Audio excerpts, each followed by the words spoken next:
সাদিত আমার পায়ের কাছে মেঝেতে হাঁটু গেড়ে বসে পড়ল। তুমি নিজেকে এমন কেন ভাবো? আমি তো কখনো তোমাকে দোষ দিইনি। সেদিন আমারই ভুল ছিল। আমার সিনক্রেট করা ঠিক হয়নি, তাই বলে তুমি এভাবে তো আমাকে ছেড়ে দিতে পারো না। আমি তোমার জন্য সবচেয়ে ভালো অপশনটা বেছে দিয়েছি। মেয়েটা কিন্তু খুবই সুন্দরী, লাল টকটকে বেনারসিতে ওকে ডানাকাটা পরীর মতো লাগবে। প্রত্যেকটা ছেলে এমনই একটা লাল টুকটকে ডানাকাটা পরি চায়। তুমি মায়ের সম্মতিতে এমন একটা বউ পাচ্ছ, কতটা সৌভাগ্যবান তুমি। রক্তকরবী, আমি সেদিনের জন্য সরি বলছি। I am sorry. ঠিক আছে, এখন আমাকে ফিরিয়ে দিও না প্লিজ। বোকা ছেলে, ওই দিন আমারই ভুল ছিল। আমার তোমার সাথে ওভাবে কথা বলা ঠিক হয়নি। আমাকে তোমার ভালো লাগে না, তাই না?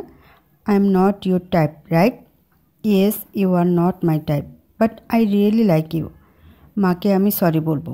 আমি সব ধরনের চেষ্টা করব আম্মুকে রাজি করানোর। শুধু তুমি একবার হ্যাঁ বলো। আমি নিতে পারছি না। আমার ঘরে অন্য মেয়ে হেঁটে বেড়াবে, আমার বিছানায় অন্য মেয়ে শুয়ে থাকবে, আমার সংসারে অন্য মেয়ের অধিকার থাকবে, আমার সন্তানের মা অন্য কেউ হবে। এগুলো আমি নিতে পারছি না। আমি ওর দিকে অপলক দৃষ্টিতে তাকিয়ে রইলাম। ওর অবস্থা স্বাভাবিক মনে হচ্ছে না। আমার কিছু করা উচিত। আমার সামনে সাদিত অসহায়ের মতো হাঁটু গেড়ে বসে আছে। প্রথম যেদিন সে অফিসে এসেছিল সেদিন তার মধ্যে অন্য কিছু ছিল। প্রাইড ছিল, স্মার্ট ছিল, স্মাইলি ফেস নিয়ে সব সময় কথাবার্তা বলতো, সব সময় প্রাণবন্ত একটা মানুষ এখন এই অবস্থায় আছে। তুমি আগে আত্মবিশ্বাসী ছিলে, স্মার্ট ছিলে, প্রাণবন্ত ছিলে। তোমার প্রতিদ্বন্দ্বীরা কখনই তোমাকে পেছনে ফেলতে পারেনি। Now look at yourself. You became vulnerable, you became unsmart and sad. You are a cute smiley boy, না ইউ আর এ স্যাড বয়। এই সবই হয়েছে আমার জন্য। আমার স্পর্শ, আমার নিঃশ্বাস, আমার সব কিছু অভিশপ্ত। আমি তোমার সাথে যত বেশি দিন থাকবো, তোমার অধঃপতন ছাড়া কিছুই হবে না। So let me go, okay? I want you, I need you. Raktakarabi, না, তোমার আমাকে প্রয়োজন নেই। বাচ্চাদের মতো জেদ করতে হয় না। আমরা এখন অ্যাডাল্ট। অ্যাডাল্টদের মতো আচরণ না করলে কি হয়? আমি জেদ করছি না। যদি তোমার প্রতি অনুভূতিগুলো ভালোবাসা না হতো, তাহলে আমি ওই দিনের পরে তোমার মুখও দেখার প্রয়োজন মনে করতাম না। That day was my birthday. You did that shit on my birthday. তুমি কি জানো আমার কেমন লেগেছিল? সাদিত কাঁদছে। আমি কি করলাম? আমার জন্য ও কষ্ট পাচ্ছে? আমি তো এমন চাইনি। আমি চেয়েছি অন্য কিছু।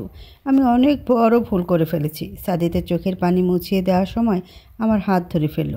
তারপর বলল, আমি তোমাকে ডিনারের জন্য ইনভাইট করেছি।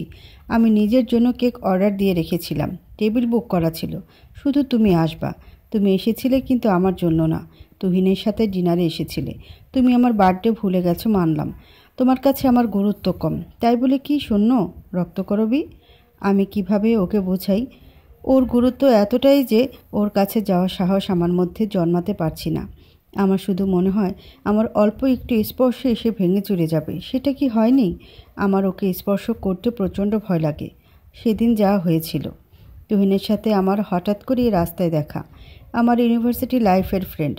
আমার বর্তমান জবটার পেছনে ওর অবদান অনেক বেশি। এক কথায় ও না হলে এই জবটার মুখ আমার দেখা হতো না। প্রায় 1 বছর পরে তার সাথে দেখা আমার। কথাবার্তা বলতে বলতে সাদিতের ব্যাপারটা ভুলে গেলাম।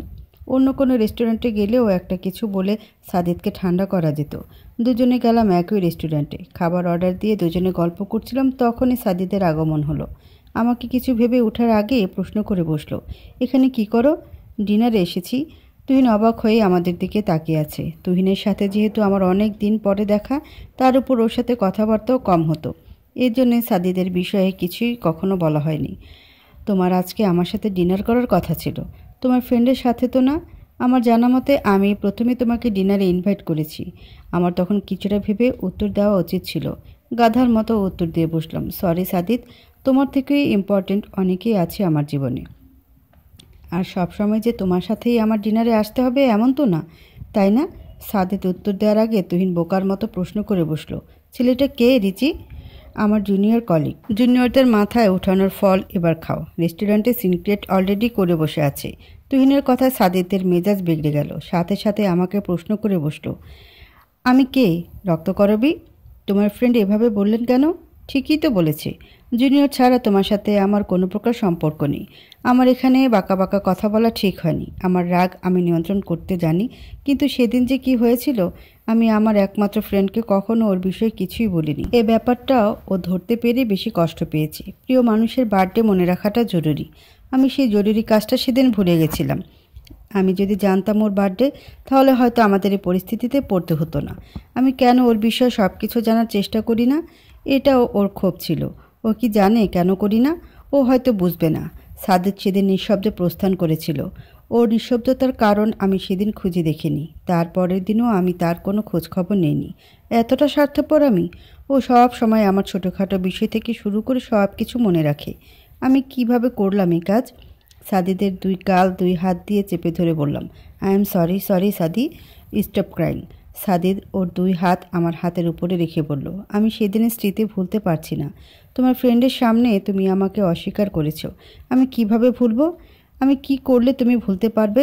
বলো সাদিদ, কি করলে তুমি আগের মতো প্রাণ ফিরে পাবা? আমি তোমার হাসি মুখ দেখতে চাই। এভাবে অসহায়ের মতো তোমাকে দেখার ক্ষমতা আমার নেই।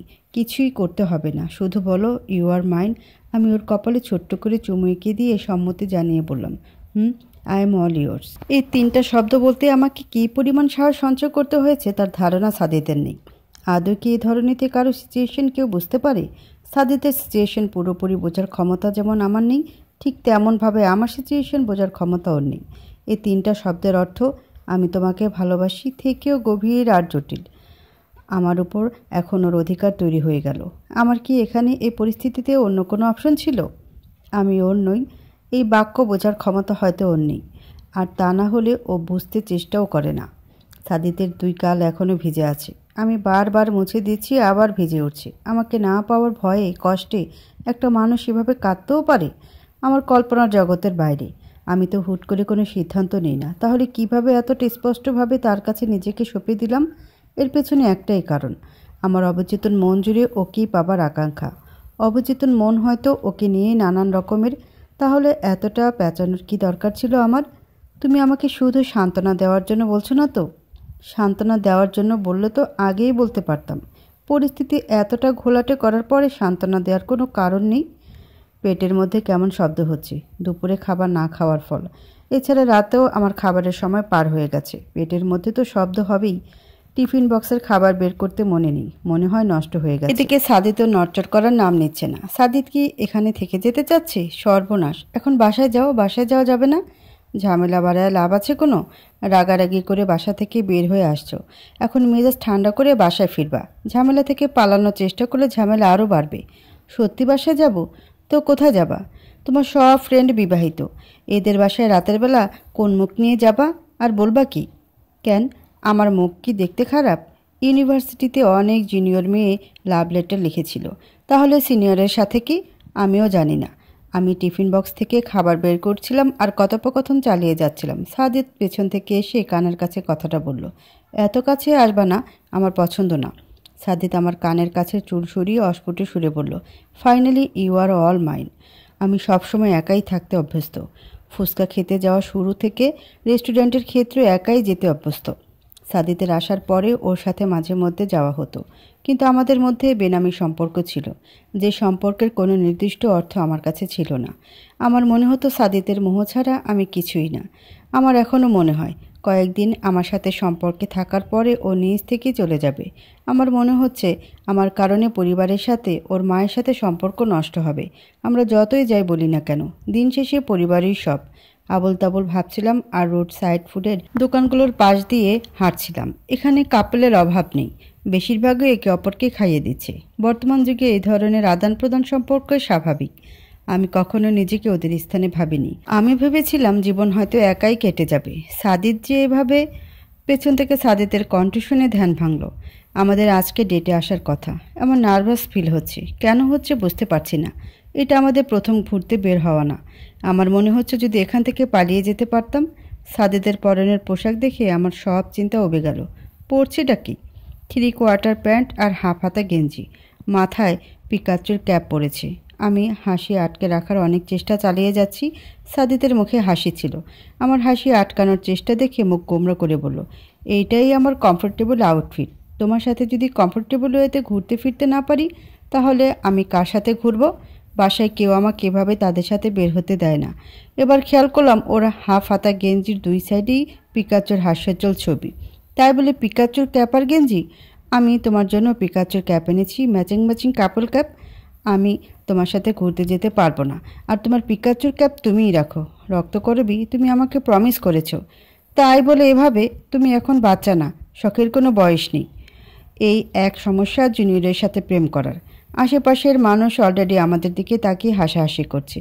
ওর যে পিকাচুর প্রতি এত টান আগে জানা ছিল না। সন্ধ্যার পরে সাদিদকে বিদায় দিয়ে বাসার দিকে পা বাড়ালাম। বাসার গেটে পঞ্চাশোর্ধ্ব একজন মহিলা দাঁড়িয়ে আছেন। চোখ মুখে বিরক্তির ছাপ স্পষ্ট। কাছে গিয়ে আমি অবাক না হয়ে পারলাম না। সাদিদের আম্মু। আমি জানতাম উনি আমার সাথে দেখা করতে আসবেন, কিন্তু এত দ্রুত আসবেন আমার ভাবনার বাইরে ছিল। সাদিদ কি বাসায় বড় ধরনের ঝামেলা করেছে? ওকে তো ভালো মেজাজই দেখলাম। কিছু হলে তো রাতে ফেরার পরেও তো তেমন কিছু বলল না। আমার সাদিদের আম্মুকে ইগনোর করার কোনো পথ নেই। উনি আমাকে চিনেছে, সেটা ওনার চোখের চাহনিতে স্পষ্ট বোঝা যাচ্ছে। আমি তারপর ওনাকে না দেখার ভান করে গেটের মধ্যে ঢুকতে যাব, তখন পেছন থেকে বললেন, তুমি রক্তকরবী না? জি। তোমার সাথে আমার জরুরি কথা আছে। আন্টি, ভেতরে এসে কথা বললে হয় না? না, আমি তোমার বেশি সময় নেব না। তাই ভেতরে যাওয়াটা সময়ের অপচয় ছাড়া কিছু না। ঠিক আছে, সাদিতের সাথে তোমার সম্পর্কটা আসলে কি? আমরা রিলেশনশিপে আছি। আমার ছেলেটার ম্যাচুরিটি কম, তাই ও ভুল করে বসেছে। ভুলটা কি আমি জানতে পারি? আন্টি হাসলেন। সাদিতের মতোই হাসি ওনার। অবশ্যই, বলার জন্যই তো এসেছি। বয়সে বড়, এতিম, পরিবার ছাড়া একটা রাস্তার মেয়ের সাথে সে প্রেম করছে। আবার সে রাস্তার মেয়ের জন্য আমার ভাইয়ের মেয়েকে সে বিয়ে করবে না। আমি এতিম, পরিবার ছাড়া, কিন্তু রাস্তার মেয়ে নই। হিন্দু পরিবারে মানুষ হয়েছ। আমরা এটাকে রাস্তার সাথেই তুলনা করি। সাদিদ জানে আপনি এখানে। আমাকে ছেড়ে দিচ্ছ? না না, আপনি সাদিদের আম্মু। আপনাকে ছেড়ে দেওয়ার সাহস আমি ভুলেও করব না। সাদিদ কষ্ট পাবে এমন কিছুই আমি আর কখনো করব না। এটা আমি ওকে প্রমিস করেছি। আর ও আপনাকে প্রচণ্ড ভালোবাসে ও সম্মান করে। ওর পার্টনার হিসেবে আমার দায়িত্ব সেই সম্মান আর ভালোবাসা ধরে রাখা। দারুণ কথা জানো তুমি। কি করব বলেন? বাবা মা ছাড়া নিজেকে টিকিয়ে রাখতে আমাকে জানতে হয়েছে। তুমি তো দেখছি মুখে মুখে তর্কও করতে জানো। সাদিদের আম্মু এটুকুতেই যদি এই কথা বলেন। আমি জানি আন্টি আপনি এখানে কেন এসেছেন। আমাদের মনে হয় সরাসরি সেই বিষয়ে কথা বলাই উত্তম। দেখো মা, আমার ছেলের বিয়ে আমি ঠিক করে ফেলেছি। তুমি দয়া করে এর মাঝে এসো না।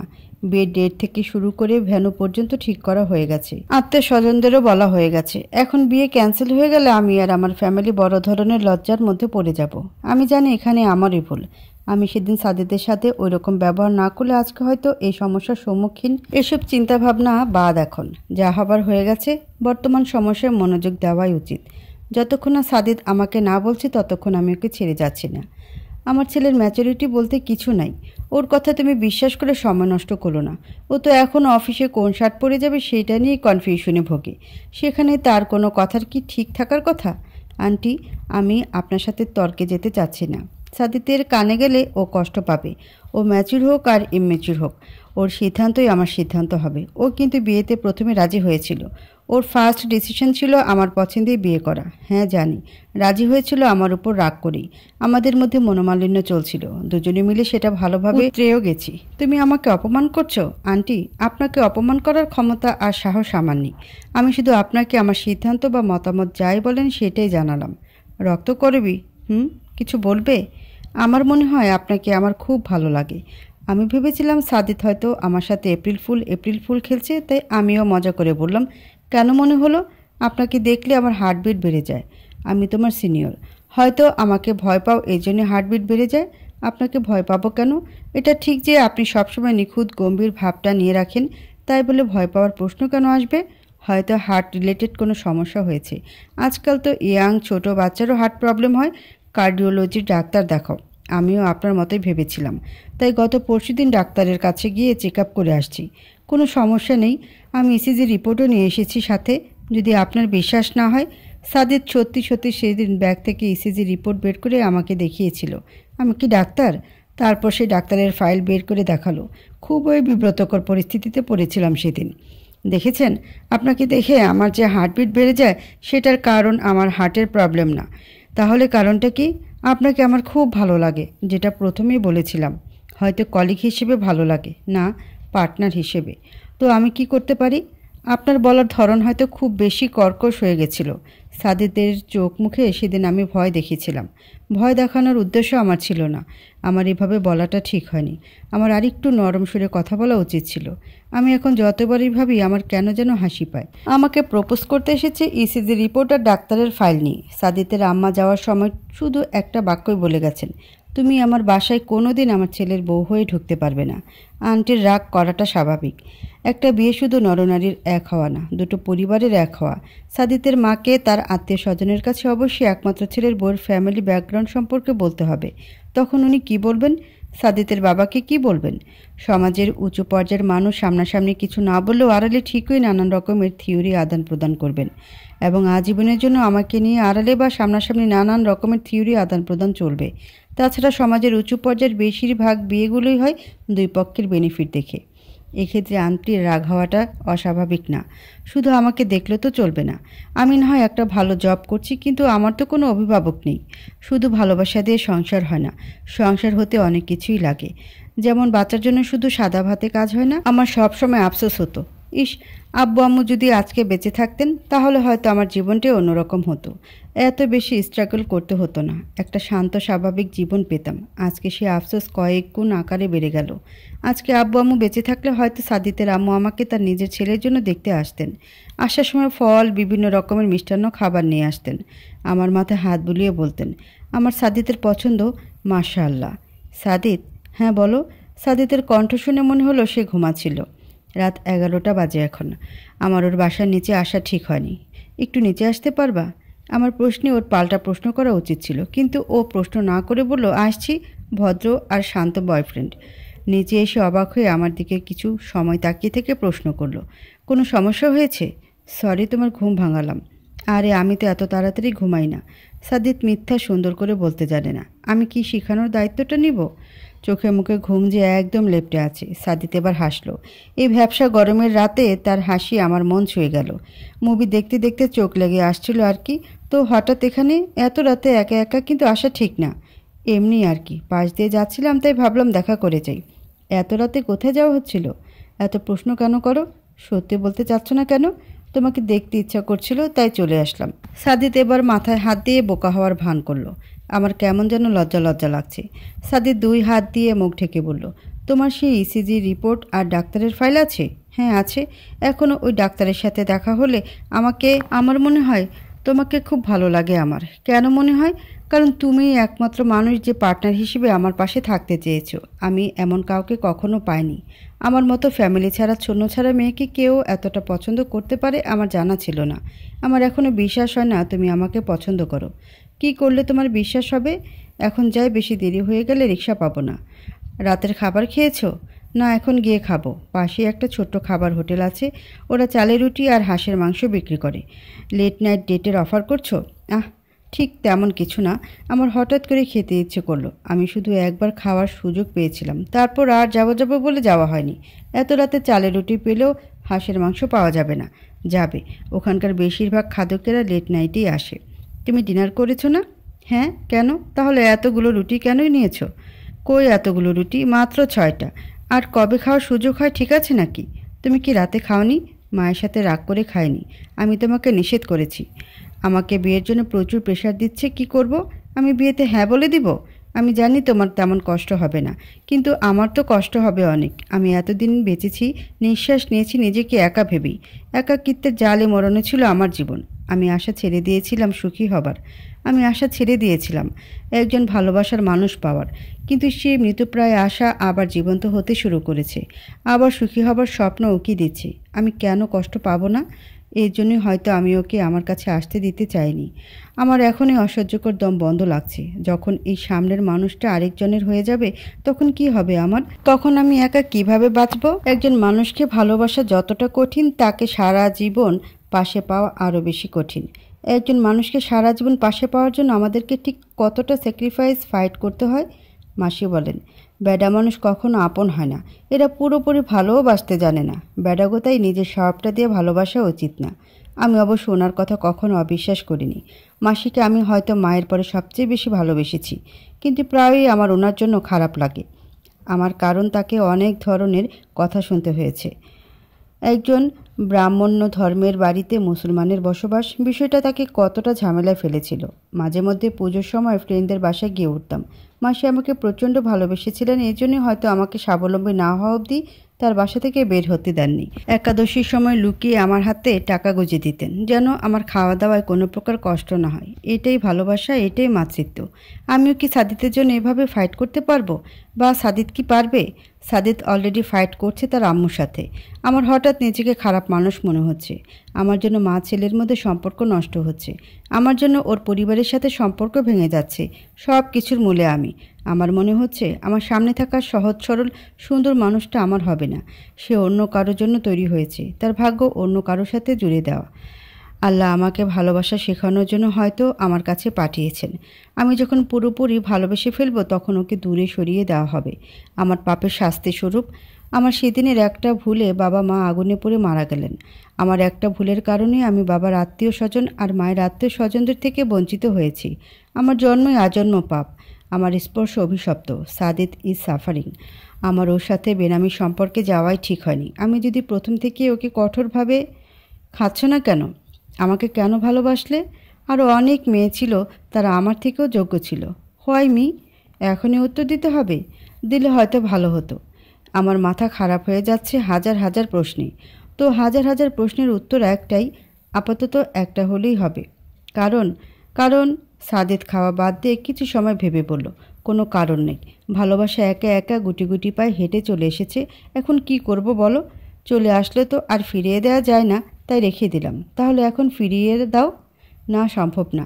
যে জিনিস আমার সে জিনিস শুধুই আমার। হঠাৎ বস কেন যে ওনার অফিসে ডাকলেন বুঝতে পারছি না। জরুরি কিছু হলে তো উনি সরাসরি আমার ডেস্কে আসেন। কী ঘটনা হতে পারে ভাবতে ভাবতে বসের অফিসে ঢুকলাম। বস ইশারায় বসতে বললেন, তারপর বললেন, আপনি আমার খুব পছন্দের একজন কলিগ। এই জন্য ব্যক্তিগতভাবে কিছু কথা বলতে চাচ্ছি। বলুন। অফিসে এভাবে খোলামেলা প্রেম করাটা আসলে আমার কাছে ব্যক্তিগতভাবে ভালো লাগে না। আপনি কি জানেন আপনাদের পেছনে কত রকমের নোংরা কথাবার্তা চালাচালি হয়? I am sorry. আপনি তো টিএনএস না। আপনাকে এর বেশি কিছু বলার প্রয়োজন আমার নেই। কিন্তু সাদিত সাহেবকে মনে হচ্ছে একটু বেশি বলতে হবে। সে টিএনএস নন, কিন্তু তার স্বভাব টিএনএসদের মতোই। আমি বললেই হবে? শিওর তো? শিওর। সাদিতকে বস এই বিষয়ে কিছু বলতে গেলে ঝামেলাও হতে পারে। কয়েকদিন যাবৎ ওর মন ভালো নেই। বাসায় ঝামেলা বেড়েই চলছে। ওর মা কয়েকবার আমার বাসায় এসেছিলেন, আমি দেখা করিনি। বাড়িওয়ালি আন্টির কতগুলো প্রশ্নের সম্মুখীন হতে হয়েছে আমাকে। ছুটির দিন আজকে। কেন যেন অস্থিরতা কাজ করছে। সাদিতকে ফোন দিলাম ও ঠিকঠাক আছে কি না জানার জন্য। এত সকালে ফোন? কোনো সমস্যা হয়েছে? সাদিত ঘুম জড়ানো কণ্ঠে প্রশ্ন করলো। না, তেমন কিছু না। তুমি ঠিক আছো তো? হ্যাঁ, আছি। তুমি হঠাৎ এই প্রশ্ন কেন করলে? এমনি হঠাৎ ঘুম ভেঙে গেল। ভালো লাগছে না? আমি আসবো? একসাথে ব্রেকফাস্ট করলেও ভালো লাগবে। না থাক, তুমি ঘুমাও। শিওর তো? হ্যাঁ। ফোন রাখার পরে বিছানায় কিছু সময় এপাশ ওপাশ করার পরে বিছানা ছাড়লাম। চা খেলে মনে হয় ভালো লাগবে, এটা ভেবে চায়ের পানি চুলায় চাপিয়ে দিলাম। অস্থিরতা কমছে না। ফ্রেশ হয়ে বিছানা গুছিয়ে চা চুমুক দিব, তখনই দরজা কড়া নাড়ার শব্দ পেলাম। এই সময় কে আসলো? সাদিত আসলো নাকি? চায়ের কাপ টেবিলে রেখে দরজার কাছে এগিয়ে গেলাম। দরজা খুলে অবাক হব না ভয় পাবো বুঝতে পারছি না। আমার সামনে সাদিতের এক্স ফিয়ান্সে।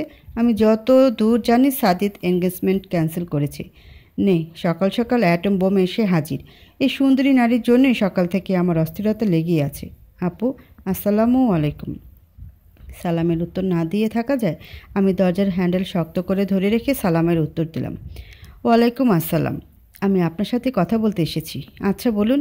ভেতরে বসে কথা বললে ভালো হতো। সরি আপু, আপনি যা বলার এখানে দাঁড়িয়ে বলুন। ভেতরে ঢুকে নিজের একটা ক্ষতি করে এই মেয়ে আমার উপর দোষ চাপিয়েও দিতে পারে। সাদিতের মাই পাঠিয়েছেন এই মেয়েকে। মেয়েটা কয়েক মুহূর্ত চুপ থেকে আমাকে ঠেলে ভিতরে ঢুকে পড়ল। আমি তাল সামলাতে না পেরে মেঝেতে পড়ে গেলাম। মেয়েটার সাথে সাথে দরজা আটকে দিয়ে আমার চুলের মুঠি ধরল আর প্রশ্ন করলো, মাগিগিরি করস তাই না? এটা কেমন প্রশ্ন? আমার তো মাত্র একজনের সাথে সম্পর্ক। বিয়ে ঠিক ছেলেদের সাথে প্রেম করতে ভালো লাগে তাই না? এখানেও ভুল প্রশ্ন। সাদিত ওর বিয়ে নিজেই ভেঙেছে, তারপর আমরা সম্পর্কে গিয়েছি। আমার কথায় মেয়ে এবার আরও বেশি রেগে গেল। এই মেয়েকে রাখলেও সুন্দর লাগে। সাদিত কেন এই মেয়ের প্রেমে পড়লো না বুঝতে পারছি না। ও তোর এই শরীরের জন্য আমাকে বিয়ে করতে চাচ্ছে না। সাদিতকে এত খারাপ মেন্টালিটির মানুষ ভাবছেন কেন? ও খুবই ভালো ছেলে। এই পর্যন্ত ও শুধু আমার হাতটা স্পর্শ করেছে। আমি কি বুঝি না কিছু? সাদিত প্রায় 7-8 দিন বাসায় রাতে থাকেনি। তাহলে ও কোথায় থেকেছে আমি কি বুঝি না? তুই একা এ বাসায় থাকোস, বাপ নাই মা নাই, তোরে কেউ শাসন করার আছে? আমাকে নিয়ে যা ইচ্ছা হয় বলুন, কিন্তু সাদিদকে নিয়ে বলবেন না। ওর সাথে আমার কোনো প্রকার অবৈধ সম্পর্ক নেই। ও আমার হাতটা ধরতেও হাজারবার ভাবে। তোদের মতো মেয়েরা এইভাবে মিষ্টি মিষ্টি কথা বলে ছেলেদেরকে পটায়, তারপর তাদের ফ্যামিলিতে আগুন লাগায়। মেয়েটার রাগ ক্রমশই বেড়ে যাচ্ছে। চুলগুলো তার হাতের মুঠো থেকে ছাড়ানোর চেষ্টা করতে যাবে, তখনই মেয়েটা তার শরীরের সম্পূর্ণ শক্তি দিয়ে আমার ডান গালে থাপ্পড় দিয়ে বসলেন। আমার মাথা ঘুরে গেল। বাপরে, মেয়ের কি শক্তি! আমার ডান পাশের দাঁতগুলোও মনে হয় নড়ে চড়ে গেছে। তারপর যা হলো আমি কোনোদিন ভাবিনি আমার সাথে হবে। হাসপাতালে যাওয়ার সাহস পাচ্ছিলাম না। ওখানে নানান রকমের প্রশ্নের উত্তর দিতে হবে আমাকে। সবশেষে আমার উপরে দোষ চাপানো হবে, কারণ আমার তো কোনো অভিভাবক নেই, পরিবার নেই, মা বাবা নেই। একটা বেস্ট ফ্রেন্ড আছে, তাও সে নাকি দেশের বাইরে অফিসের কাজে গেছে। একে তো এই মুহূর্তে পাওয়া সম্ভব না। আমি নিজেই নিজের ট্রিটমেন্ট শুরু করলাম। কলিং বেল বেজে উঠল। দরজা খুলতে ভয় লাগছে। ওই মেয়ে যদি আবার আসে। কয়েকবার কলিং বেল বাজার পরে যখন সাদিদের কণ্ঠ পেলাম, অনেক কষ্টে দরজা খুলে দিলাম। তুমি ফোন রিসিভ করছো না কেন? এই প্রশ্ন করার সাথে সাথে সাদিদ আবার প্রশ্ন করে বসলো, তুমি খুঁড়িয়ে কেন হাঁটছো? পায়ে ব্যথা পেয়েছি। তোমার হাতে কেন ব্যান্ডেজ? ওই একটু কেটে গেছে। সাদিদ পেছন থেকে আমার সামনে এসে দাঁড়িয়ে পড়ল। হতভম্ব হয়ে তাকিয়ে থেকে প্রশ্ন করলো, ঠোঁট এভাবে ফুলে আছে কেন? তোমার বাম চোখের নিচে নীল দাগ কিসের? রক্তকরবী, তোমার মুখে খামচির আঁচড় কেন? বাদ দাও। সাদিদ আমার ডান হাত শক্ত করে ধরল। না চাইতে মুখ ফসকে বের হয়ে গেল, হুম। সাদিদ, হাতে ব্যথা। সাদিদ ফুল হাতা গুটিয়ে দেখে আবারও প্রশ্ন করলো, এইভাবে এখানে কেটেছে কিভাবে? কে তোমাকে মেরেছে? সাদিদের চোখ লাল হয়ে যাচ্ছে। সাদিদ, কষ্ট পাচ্ছে? এগুলো কিছু না। কিছু না মানে? তোমার ফেস আয়নায় দেখেছো? তুমি দেখেছো? এতেই হবে। আমি শেষবারের মতো জিজ্ঞেস করছি, কে মেরেছে? বুঝতে পেরেছি, এখন আর না বলে উপায় নেই। তোমার এক্স ফিয়ান্সে। কেন মেরেছে? ওর ধারণা আমার শরীর আর ফেসের জন্য ওকে ছেড়েছ। তাই শরীর আর ফেস। সাদিদ তো পুরো শরীরের ক্ষত দেখেনি, তাহলে হয়তো ও নিজেকে নিয়ন্ত্রণ করতে পারতো না। তুমি কি মারামারি করতে পারো না? আমার একটা ট্রমা আছে সাদিদ। কেউ যখন আমার উপর ভায়োলেন্ট আচরণ করে তখন আমি এখন বোঝাতে পারবো না। আমি একটু ঠিক হয়ে নিই। সাদিদ আমার কপালে চুমু এঁকে দিয়ে বলল, আই এম সরি। আমি জানি না আমি কি করলে তোমার এই ক্ষত পূরণ হবে।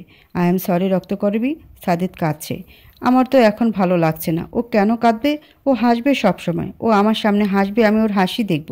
এটাই তো হবার কথা। কাঁদছো কেন? আমি মরে তো যাইনি। তুমি তো আমাকে ভালোবেসেছো, আমার শরীরকে তো বাসনি। তাহলে এখানে কান্নাকাটির কোনো কারণ আছে? আমার ফ্যামিলির কেউ তোমার সাথে এমন কিছু করতে পারে আমি ভাবতেই পারিনি। আই এম সরি রক্তকরবী। সাদিদের সিক্ত কপল ওড়না দিয়ে মুছে দিয়ে বললাম, আমাদের মধ্যে সবচেয়ে বেশি সাফার করতে হচ্ছে তোমাকে। আমার জন্য তোমার পরিবারের সাথে ঝামেলা শুরু হয়েছে। আমার জন্য তুমি নিজের বাসায় শান্তিতে থাকতেও পারছো না। সেখানে আমার আজকের বিষয়টা তো কিছুই না। পরিবার পরিবার পরিবার, কিসের পরিবার? যে পরিবার আমার সামান্য একটা চাওয়াকে মেনে নিতে পারে না, যে পরিবার আমার সিদ্ধান্তকে ভুল মনে করে, যে পরিবার আমার ভুলের জন্য এতিম একটা মেয়েকে বিভিন্নভাবে হ্যারাস করে, তার গায়ে হাতও তোলে। তুমি এদেরকে মানুষ বলতে পারো? কোনো মানুষ এভাবে একটা মানুষকে মারতে পারে? It's not your fault. আমি এতিম। আমার কোনো অভিভাবক বা ফ্যামিলি নেই। আমাকে টার্গেট করা, হ্যারাস করা, আমাকে দমিয়ে ফেলা তুলনামূলকভাবে সহজ। তাই আমার সাথে এমন হয়েছে। আমার বড় কোনো ক্ষতি হলে প্রতিবাদ করার জন্য কেউ নেই। এই জন্যে আজকে এমন ঘটনা ঘটেছে। আমি এসব অভ্যস্ত সাদিদ। আমার রক্তের সম্পর্কের আত্মীয়রা আমার সাথে এর থেকেও বেশি ঘটনা ঘটেছে। আমি ঠিক আছি। তুমি এভাবে কান্নাকাটি, কষ্ট পাওয়া বন্ধ করো। আমাকে মেরে তো ফেলেনি। এই যে দেখো, আমি নিঃশ্বাস নিচ্ছি। আমি কথা শেষ করতে পারলাম না, পেট পাকিয়ে বমি আসছে। বমি আটকে রাখতে না পেরে মেঝেতেই বমি করে ফেললাম। আমার মনে হলো পেটের মধ্যে সব কিছু বের হয়ে আসবে। সাদিদ এক হাত দিয়ে আমার খোলা এলোমেলো চুলগুলো গুছিয়ে ধরল, আরেক হাত দিয়ে আমাকে শক্ত করে ধরে রাখলো। বমি খুবই বিশ্রী একটা ব্যাপার। অন্যের বমি করতে দেখলেই তো ঘৃণায় বমি চলে আসে। এর আগে সাদিদেরই তো এমন অবস্থা হয়েছিল। আমরা একটা রেস্টুরেন্টে লাঞ্চের জন্য গিয়েছি। তখন একজন মাঝে বয়সী মহিলা রেস্টুরেন্টে খাওয়ার মাঝখানে বমি করতে শুরু করেন। মহিলার বমি করা দেখে সাদিতে বমি করতে শুরু করে, যদিও ও দৌড়ে ওয়াশরুমে চলে গেছিল। সে মানুষ কিভাবে আমাকে সহ্য করছে? সাদিদ, তুমি বেডরুমে যাও। আমার বমি মনে হচ্ছে থামবে না। এসব তোমাকে দেখতে আবারও বমি? একটা মানুষকে আমি শেষ পর্যন্ত এইভাবে টর্চার করছি? তোমার এসব ফাজলামি কথাবার্তা আমার এখন ভালো লাগছে না। আমি যা করছি সেটা করতে দাও আমাকে। সাদিদ, বমি হওয়ার পেছনে তোমার এক্সপিরিয়েন্সের হাত নেই। আমার সকালে খাওয়া দেরি হওয়াতে এমন হয়েছে। আমি কি জানি না? আমি কি কখনো তোমাকে ব্রেকফাস্ট স্কিপ করতে দেখিনি? তুমি আমাকে শেখাচ্ছ? আমি শেখাচ্ছি না, আমি তোমাকে এনশিওর করছি যে আমি ঠিক আছি। মেডিসিন ঠিকঠাক মতো নিলেই আমি সুস্থ হয়ে যাব। তোমাকে এখনই হাসপাতালে যেতে হবে আমার সাথে। হাসপাতালে গেলে সমস্যা আছে, পুলিশ কেসও হতে পারে। তখন আমি আর তুমি বিপদে পড়ব, কারণ ওই মেয়ের সাথে তোমার বিয়ে ঠিকঠাক তুমি না বললেও তোমার মা এখনও বিয়ে ক্যান্সেল করেনি। হ্যারাসমেন্ট কেসে আমি ফেঁসে যেতে পারি। তুমি এসব প্যাচ বুঝবা না। আমাকে শুধু পেট ঠান্ডা হয় এমন ব্রেকফাস্ট রেডি করে দাও, আর পেন কিলার পিপিআই এনে দিলেই হবে। আমার চোখের সামনে আমি দেখছি সব কিছু, তাই না? আমি এই অবস্থায় থাকলে তুমি কি করতে? আমি আর তুমি এক মানুষ নই। আমার সহ্য করার ক্ষমতা অনেক বেশি। সামান্য কিছু থেকেও ভয়ানক কিছু ঘটতে পারে। আমার চোখের সামনে তোমার কিছু হয়ে যাবে আর আমি সেটা বসে বসে দেখব। তুমি ভাবলে কি করে? সাদে ঠান্ডা হও, আমি ঠিক আছি। আমি চাটাও ঠিকঠাক মতো খেতে পারিনি। 1 কাপ চা করে দিতে পারবা? চোখে সব কিছু হঠাৎ করে আবছা দেখতে শুরু করলাম। কিছুক্ষণ চেষ্টা করে পরিষ্কার হলো না। তারপর চারপাশ অন্ধকারে চেয়ে গেল। গতকাল রাত থেকে আম্মু আমার সাথে স্বাভাবিক আচরণ করছিলেন। আমি ভেবেছিলাম হয়তো আম্মু আমাদের সিচুয়েশন কিছুটা হলেও বুঝতে পেরেছেন, কিন্তু উনি যে আমার আড়ালে ভয়ঙ্কর পরিকল্পনা করে বসেছিলেন আমার ধারণা ছিল না।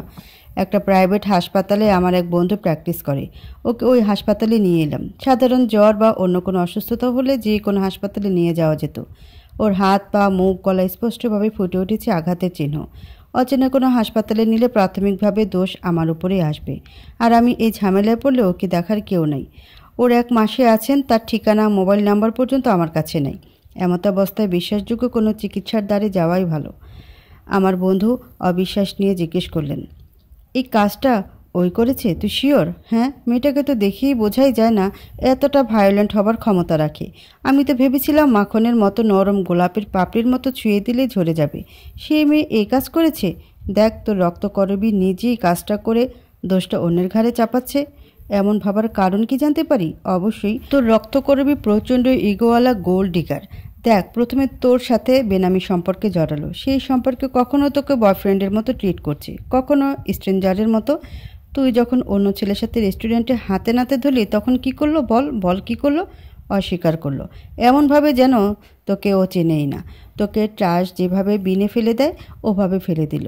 তারপর তুই রেগে মেগে বিয়ের জন্য হ্যাঁ বলে দিয়ে এনগেজমেন্ট করে ফেললি। মাঝখান দিয়ে তোর ইনোসেন্ট মামাতো বোনটা এই গোল্ড ডিগারের প্ল্যানে ফেসে গেল।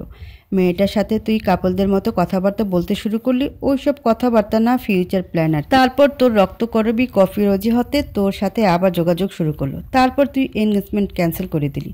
তুই এতগুলো ঘটনার মধ্যে একবারও তোর প্রাক্তন ফিয়ান্সের কথা ভেবেছিস? মেয়েটা কতটা কষ্ট পেয়েছে একবারও জিজ্ঞেস করেছিস? তোর থেকে বয়সে বড়, দেখতেও খুব একটা ভালো না, ফ্যামিলি নাই, কিচ্ছু নেই, এমনকি তেমন ফ্রেন্ডও নেই। এমন একটা মেয়ের জন্য তুই পুরো পরিবারের এগেনস্টে গেলি।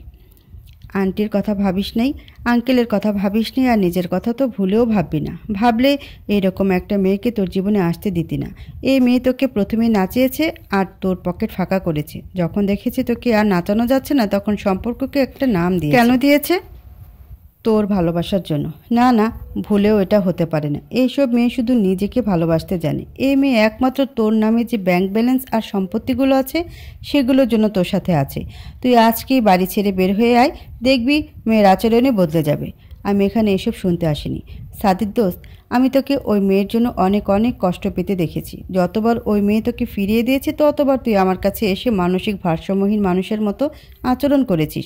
এই ধরনের আচরণ আমি সহ্য করেছি। আমি যদি ওই রকম আচরণ করতাম তাহলে তুই এই কথাগুলোই বলতি। এখনই সময় মেয়েটাকে হাসপাতালে ফেলে নিজের পরিবারের কাছে ফিরে যা। আর তোর এখন এখান থেকে যাওয়াই ভালো। মেয়েটার অবস্থা খুব একটা ভালো না।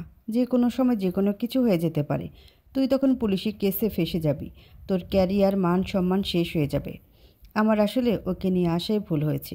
তুই তো আমার বেস্ট ফ্রেন্ড। আজকে এই কথাগুলো না শুনলে আমি সত্যটা বুঝতে পারতাম না। দোস্ত, থ্যাঙ্কস রে। আমি এই কথাগুলো এতদিন ধরে বিভিন্নভাবে বলে আসছি, কিন্তু তুই তো শোনার মানুষ না। কোন এক কোথাকার কি সুন্দরী পাইছস, তার পেছনে ঘুরে ঘুরে নিজের ক্যারিয়ার নষ্ট করছিস।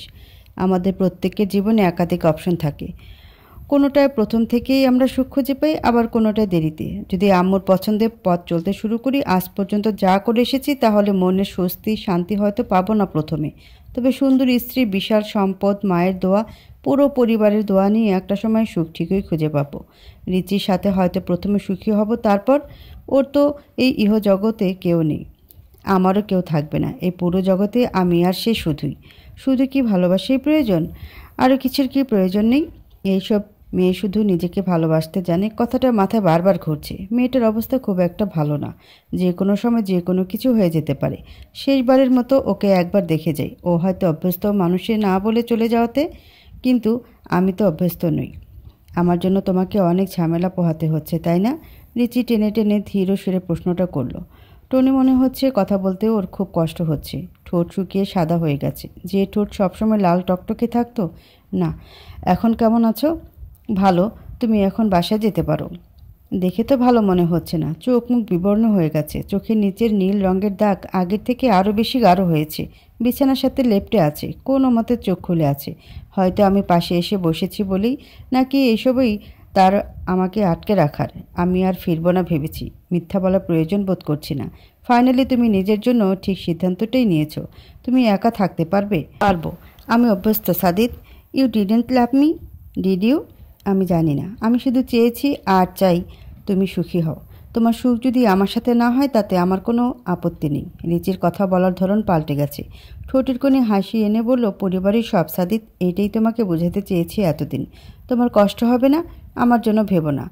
I will be fine. আমি জানি জীবনে একা বাঁচতে হয়। এসব বাদ দাও। মোট কত টাকা খরচ হয়েছে? সব টাকা পেন্ডিং হাসপাতালে। তুমি সুস্থ হয়ে এই পে করতে পারবে। আমি উঠে চলে আসার জন্য দাঁড়ালাম। তোমার হাতটা একটু ধরতে দিবে? শেষবারের মতো অনুরোধের সুরে রিচি বলল। রিচি উঠে বসার চেষ্টা করলো, পারল না। সো অবস্থায় আমার বাড়িয়ে দেওয়া হাত ওর দুই হাতের মুঠোয় নিয়ে নিল। এই স্পর্শই আমাদের শেষ স্পর্শ, তার দুর্বল হাতের স্পর্শ। আমাকে যেতে হবে। ঠিক আছে। মলিন হাসি তার পুরো মুখে ছড়িয়ে ছিটিয়ে গেল ঠোঁটের কোণা থেকে। আমার হাত ছেড়ে দেওয়ার সময় খেয়াল করলাম ওর ডান হাতের 3টা আঙ্গুলের নখ ফেটে গেছে। সেখানে রক্ত জমাট বেঁধে কালো কালো হয়ে আছে। তারপরও আমাকে এ মায়া ছাড়তে হবে। Loneliness and the feeling of being unwanted is the most terrible. কিন্তু আমি তো অভ্যস্ত। আমার এত কষ্ট হচ্ছে কেন? আমি তো অভ্যস্ত। আমার শরীর আর মন তো পাথরের মতো শক্ত ছিল। আমি হয়তো ভুলে গেছিলাম যে পাথরেরও ক্ষয় হয়, পাথরও ক্ষয় হয়। আমি আমার রক্তের সম্পর্কের আত্মীয়দের কাছে আনওয়ান্টেড ছিলাম, এখন সাদিতের কাছেও আনওয়ান্টেড। সাদিত হয়তো ওর ভুল বুঝতে পেরেছে। আমি যে অভিশপ্ত, হয়তো এতদিনে আমি আর ভাবতে পারছি না। সবাই আমার অভিশপ্ত হওয়াটাই ভাবে। কেউ আমাকে ভালো রাখার চেষ্টা করে না। আমি তো একাই ভালো ছিলাম। ওর আমার পথের মাঝখানে আসার কি খুব প্রয়োজন ছিল, নাকি এটা আমার জন্য শাস্তি ছিল? আমার সব ক্ষত নতুন করে তাজা হয়ে গেছে। Now it's hurts like hell. I am inhale again Sadit. Why? আম্মু, মামাকে একটা ফোন লাগাও তো। মা বিরক্ত হয়ে বলল, তোর সাথে নাটক করার জন্য? না, বিয়ের ডেট পাকাপোক্ত করার জন্য। বাবা, তুই মজা করছিস না তো? আম্মু, কী যে বলো না। আমি বিয়ে নিয়ে মজা কেন করব? আম্মু আমার কথা বিশ্বাস করছে না। খাবার টেবিলে অনেক দিন বসে খাওয়া হয় না। এর আগেও একবার তুই আমাকে এভাবে বিয়ের কথা বলে লজ্জায়। আম্মু, খাবার বাড়ো। বাবা, আমি সত্যি ফোন দিব? হ্যাঁ। আর নিমিতাকে একটু আসতে বলো বিকালে। মেয়েটা রাগ হয়ে বসে আছে। রাগ হবে না কেন বাবা? ঠিকই বলেছ আম্মু। আমি অনেক বড় ভুল করেছি অমন একটা মেয়ের সাথে জড়িয়ে। একটা মেয়ের জন্য আমার বিলভড ফ্যামিলি থেকে দূরে সরে গিয়েছিলাম। আম্মু, আমাকে মাফ করবা না? আম্মু অশ্রুসিক্ত চোখ মুছতে মুছতে বললেন, একমাত্র সন্তানকে মাপ না করে উপায় আছে? 2 মাত্র সন্তান হলে মাপ করতে না? আমি মেয়েকে রাগ দেখিয়ে প্রশ্ন করলাম, কী যে বলিস না বাবা। আমি এখনই নিমিতাকে আসতে বলছি। মেয়েটা না খেয়ে খেয়ে শুকিয়ে কাঠ হয়ে গেছে। তুই বিয়ে ভাঙার পরে থেকে নাকি রাতে ঘুমও নাকি ওর হয় না। আম্মু, নিমিতা আমাকে মাফ করবে তো? খেয়ে দিয়ে বসুন্ধরা থেকে একটা লাল টুকটুকে জামদানি শাড়ি কিনে আনবি। ওর লাল শাড়ি খুব পছন্দ, দেখবি মন গলে যাবে। নতুন একটা ডায়মন্ডের রিং আনলে হয় না? আগেরটা দিয়ে ভালো কথা মনে করেছিস। মামাকে আগে ফোন দাও। পারলে আমি তার পা ধরে মাফ চাবো। নিমিতা সন্ধ্যায় মলিন মুখে আমার বারান্দায় হাজির হলো। মেয়েটাকে মলিন মুখে অসম্ভব রকমের সুন্দর লাগে। পরনে গাঢ় নীল রঙের রাজশাহী সিল্ক, সিলভার রঙের স্লিভলেস ব্লাউজের সাথে দারুণ মানিয়েছে মেয়েটাকে। খোপায় বেলি ফুল, কপালে নীল রঙের টিপ, ঠোঁটে লাল টকটকে লিপস্টিক। এত সাজগোজের মধ্যেও মেয়েটার মুখে হাসি নেই। একটু হাসলেই এই ইহজগতে ওর থেকে সুন্দরী নারীর খোঁজ পাওয়া কঠিন হয়ে যেত। মেয়েকে রাগ দেখিয়ে বলল, আমাকে ডেকেছো কেন? কেন তোমাকে ডাকতে পারি না? না, পারো না, সেই অধিকার তোমার নেই। আহা নিমিতা, হবু বরকে কেউ এভাবে বলে? আবার সে ঢং শুরু করেছ? বলো তো সাদিত, তুমি আসলে চাওটা কি? আমি ইচ্ছাকৃতভাবেই দোলনায় বসেছিলাম। আমার পাশে শূন্য স্থানে বসে পড়ল নির্মিতা। আমাদের পাশে এখন কোনো শূন্যস্থান নেই। ইচ্ছাকৃতভাবে নাকি বেখেয়ালে ওর হাত আমার হাতে স্পর্শ করেছে। এভাবে কখনো রিচি আমার সাথে বসেছে? কখনো এভাবে মেকি রাগ দেখিয়ে আমার সাথে কথা বলেছে? কখনো কিছু আবদার করেছে? মনে পড়ে না তো। আমাদের মধ্যে যাই ছিল সেটা আসলে একপাক্ষিক ছিল। আগামীকাল আমাদের রাত। আমি তো এখনো হ্যাঁ বলিনি। হ্যাঁ বলার জন্য আমি কি করতে পারি? মার কথা মতো আমি বসুন্ধরা যাইনি। নিমিতার আড়ঙের শাড়ি খুব পছন্দ, ওখান থেকে এনেছি। প্রাইস ট্যাগটা আর খুলে রাখেনি। কিছু মানুষ পোশাকের বর্ণনের সৌন্দর্য থেকে প্রাইসের সৌন্দর্যটাকে বেশি গুরুত্ব দেয়। নিমিতা এই ক্যাটাগরিরই মেয়ে। আড়ঙের লোগো দেয়া ব্যাগটা ওর হাতে দিয়ে বললাম, আড়ঙের শাড়িতে তোমাকে সুন্দর লাগে। মনে হয় তোমার মধ্যে স্বর্গ নেমে এসেছে। নিমিতা এবার লজ্জা পেল। এসবের কি প্রয়োজন ছিল? এটা আমাদের নতুন জীবন শুরুর প্রতীক হিসেবে থাকুক। হঠাৎ খেয়াল করলাম নিমিতা অনেক বেশি ফর্সা। এত ফর্সা মেয়েদের মেকআপে মানায় না। তারপরও ও মেকআপ করেছে। মার্ফিস ল আছে একটা, মাথায় আসছে না কেন? আমার সেই নীতি বাক্যটা খুব পছন্দ ছিল। কি যেন হাসপাতাল থেকে বাসায় চলে আসাটা ঠিক হয়নি। বাসায় আসার পর থেকে সব কিছু এলোমেলো করে ফেলছি। অসুস্থতার জন্যই হয়েছে, কিন্তু হাসপাতালে থাকতে ভয় লাগছিল। কেন যেন মনে হচ্ছিল ওই কেবিন থেকে সরাসরি মর্গে যেতে হবে। ভয় এক প্রকার ডাক্তারের অবাধ্য হয়ে ডিসচার্জ নিয়ে এসেছি। হঠাৎ মার্ফির ল মনে পড়ল। আপনি যে জিনিসটা বেশি ভয় পান সেটাই আপনার সাথে হওয়ার সম্ভাবনা বেশি। আমি সবচেয়ে বেশি ভয় পাই একাকিত্বকে, অবহেলিত হওয়াটাকে। আর সেটাই বারবার আমার সাথে হয়ে আসছে। সাদিতের আজকে রাতে গায়ে হলুদ। ওর ফিয়ন্সের ফেসবুক পোস্ট দেখে জানতে পারলাম। আমার খারাপ লাগার কথা, কিন্তু লাগছে না। আমারও তো স্বপ্ন ভেঙেছে, আমারও তো মন ভেঙেছে। তাহলে আমার খারাপ লাগছে না কেন? আমার কি ফাংশনাল প্রবলেম আছে? থাকতেও পারে। এর জন্য হয়তো সবাই ছেড়ে যায়। আমি তো ছোট থেকেই একা। তাহলে একাকিত্বের ভয় কেন তাড়িয়ে বেড়ায় আমায়? আমার এই চার দেয়ালে আটকে থাকতে ইচ্ছা করছে না। নিজেকে মুক্তি দিতে ইচ্ছা করছে। কিভাবে মুক্তি দিতে পারি? নিজেকে অন্ততপক্ষে এটা তো দিতে পারি। বাবা, নিমিতার জন্য একজোড়া নূপুর বানাতে দিয়েছিলাম জুয়েলার্সের দোকানে। একটু গিয়ে নিয়ে আয় না। শান্তিতে বসে কফি খাচ্ছিলাম আর বৃষ্টি উপভোগ করছিলাম। সেটাতে কাদামাটি লেপটে দিল। সকালেই তো তুমি বের হয়েছিলে, তখন আনলেই তো পারতে। মনে ছিল না? এত অল্প সময়ে এত শপিং করা সম্ভব? ঠিক আছে, আমি যাব, তবে এই কফি শেষ করি। তোর বইয়ের কিন্তু নূপুর জোড়ার ডিজাইন খুব পছন্দ। বিয়ের রাতে যখন নূপুর জোড়া পরিয়ে দিবি তখন।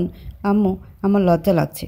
আমাকে দেখে ভূত দেখার মতো পলকহীন চোখে তাকিয়ে থেকে দরজার সামনে থেকে সরে দাঁড়ালো।